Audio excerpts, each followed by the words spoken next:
Have you ever felt? Are you listening? Damn.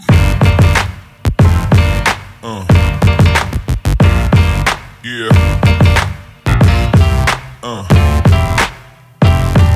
Yeah. Yo, what's happening, guys? So, my truck started acting up. So, the second half of this video is me working on my truck and maybe doing something else, but it's gonna be mainly me working on my truck.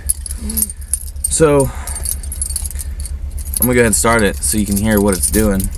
It's throwing a code, and come to find out, I forgot this on an OBD2, which means under here, down here, there would be like a little fuse pan or a scan reader. It's like a diagnostic plug-in. So, and then it shows you your codes and stuff when you plug it in. But that's only on 96 models and newer. This is a 94. So it's under the hood. Have to plug something into it, and you flash, or the check engine light flashes, and it's just a hassle. So that's what we're gonna be doing today. Go ahead and show you what it's doing. You can hear it.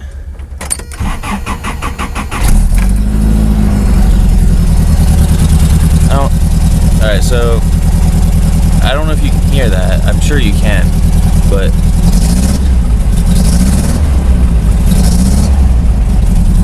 that's what the noise, I don't know if you can tell, but it's like bubbly. It sounds like it's missing. And there's the check engine light. She's on. So let's get under the hood and figure out what this code is. Alright, so under the hood on the 94s, or my 94, you get the code from right here.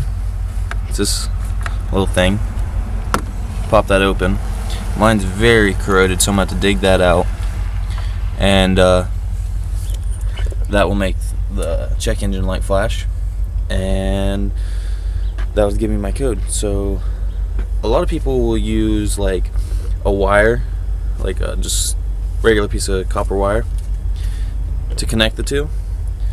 But I'm pretty sure you can do it with anything, and I lost what I'm going to use it for, or use on it. Where'd it go? Oh, here we go. Just a regular old bobby pin.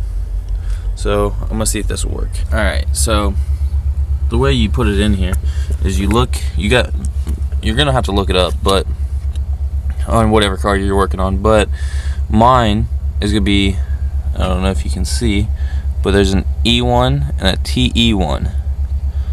Right over here, right over there, there's E1, and then right there's TE1. So you go up here and you connect these.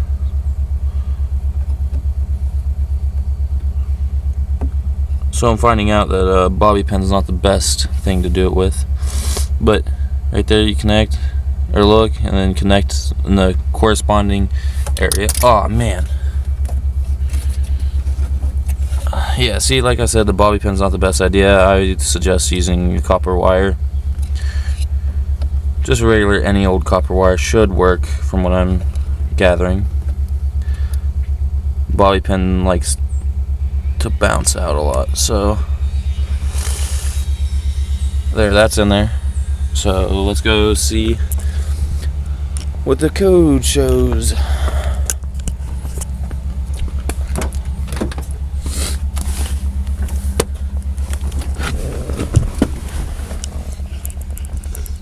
Alright, so now all you do is turn your key, 2 clicks, watch the check engine light,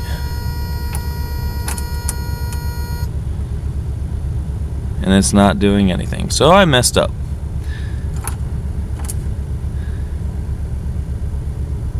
Yeah, not doing anything. So I messed up. This is my first time doing it, so you guys are learning with me. Let's go over here and make sure. Oh, you guys aren't really looking at anything, are you? Alright, let's. I wonder, because a lot of bobby pins will have like this coating on the ends. So I wonder if it's not getting a good ground because of the coating. So let me scrape that off, and then we'll look at it again. There we go. I scraped a lot of it off. Let's see if it'll focus. It's not gonna focus. Anyhow, that didn't focus, but I scraped it off where it's bare metal now. So we'll try that. See if that works. So just remember where the two were supposed to be. So it's just these two.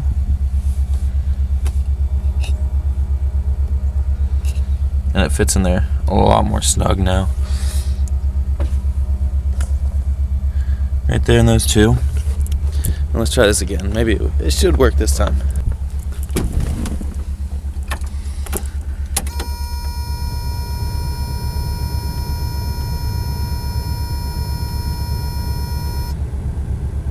Still nothing.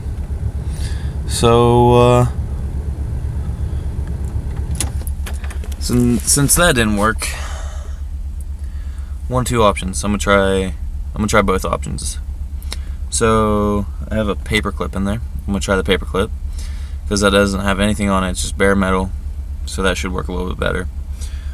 Or if that doesn't work, I'm gonna have to take some old speaker wire, cut it up, and try that. So let's go get the paper clip.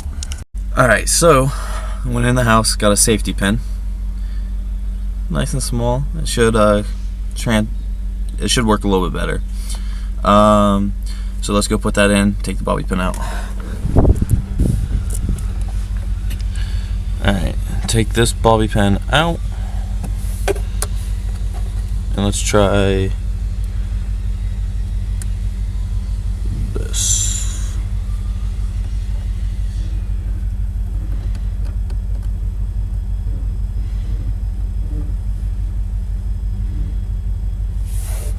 There, that went in a lot farther and it's not focusing, so you can't even tell.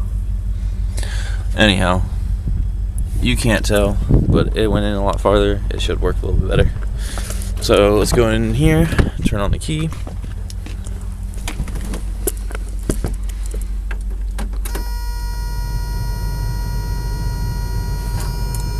One, two, 1, 2, 3, 4, 5.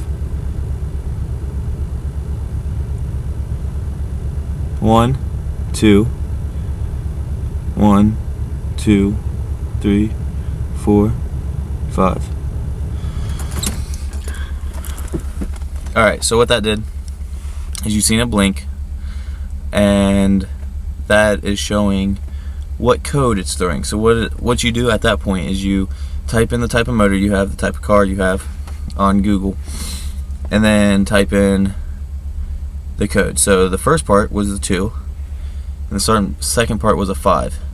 So altogether it's 25. Try and make this simple. And you type that in with the motor and the make, and it should tell you what kind or what code you're throwing. So I'm gonna do that now. Alright, so I looked it up. I typed in Toyota and the type of engine I have, 22RE, and the code 25. And I looked up, and this is what it said. There's the search, and if you read right there, it says I have a 91 Toyota 4x4 with a 22RE, and I have a pesky code 25, which means it's a lean air fuel. So, oh, I clicked onto something, but my phone's taking forever.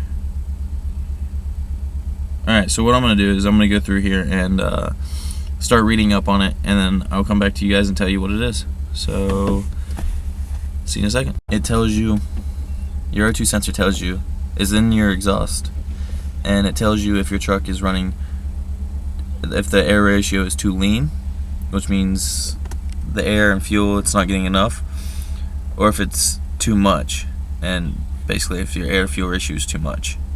And the way it tells that is by the fumes going through the exhaust. It has a little sensor in there. So we're going to try to pull that and see if it's burnt or shot, and we're going to go ahead and replace it no matter what, and see how the truck runs after that. So let's get under the truck and find it and pull it out. Alright, so I'm under the truck, and don't make fun of how rusty it is, but I I got a brand new exhaust on here. The cherry bomb part anyways. Back here starts to get rusty, and right there is your O2 sensor. So let's get up under here. And right there's where it's at, and that's gonna be a pain in the butt to pull out because of how rusty it is. So let's pull it out. Alright, so where is it? Right there. I don't know if you can tell, but the bolt's starting to go. So it's not coming off. The thread or the teeth right here. They're starting to go before the bolt's starting to move. So it's seized itself all in there. So what I'm gonna do is this cord right here connects to right here, and it was wrapped around here, so I had to cut a zip tie off that was holding it all together. And then I'm gonna unbolt it here. I'm gonna unbolt it here. I'm gonna take this chunk of exhaust, I'm gonna take it out and try to go somewhere and get it taken out. So alright, so I got it out. It took forever, but I had to take out that whole section of exhaust just to get out this little piece here. So it's gonna be easier to work out here than it is under the truck, laying on the concrete. So I'm gonna try to get that out now.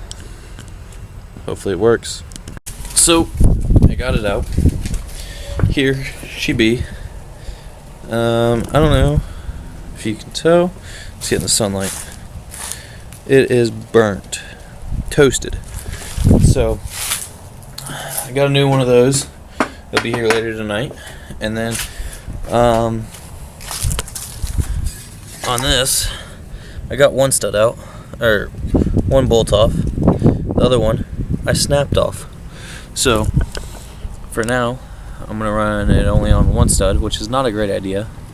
But Thanksgiving's coming up, and then I'm gonna go back to my parents' house. And back there's all the tools in the world that I could use to fix this, drill it out, and retap it and everything. So that's what I'm gonna do. I'm gonna bring the exhaust with me back to my parents' house on Thanksgiving, fix it up, have two studs, and do it a little more proper, so this doesn't have to happen again. Because that O2 sensor is like $80. It's not cheap. So at least it's not for me. But right now I'm sanding it down a little bit, and I'm gonna go ahead and put that there you go. Put that heat paint on there. Just keep it from rusting a little bit. Not really to make it look good, because she's a rust bucket as of right now, but it'll get better in time. There she is.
So as you just seen, I sanded it down a little bit, and I used some soapy water, wiped it down, but the rag I used, that's not an ideal rag to use. Really, I'm just doing it just to get the dust or the sanding, all the rust off, like the rust particles that I just sanded. Get most of that off. Problem being, didn't think about it, those rags, the fiber in them just falls right out. So if you're gonna do this, do it right. There's other things you can use. Me, it's just to get by for now. Keep it from rusting a little bit more than it already is. It's not to prevent it, mainly just to slow it down. So I'm gonna go ahead and start the painting.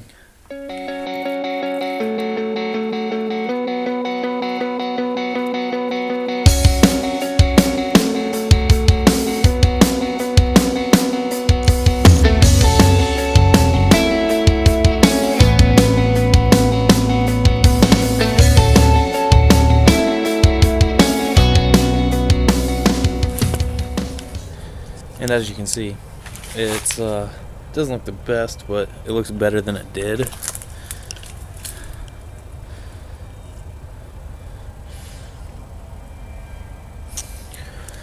So that's all I'm gonna do to that. I'm just gonna let it dry until I get the part.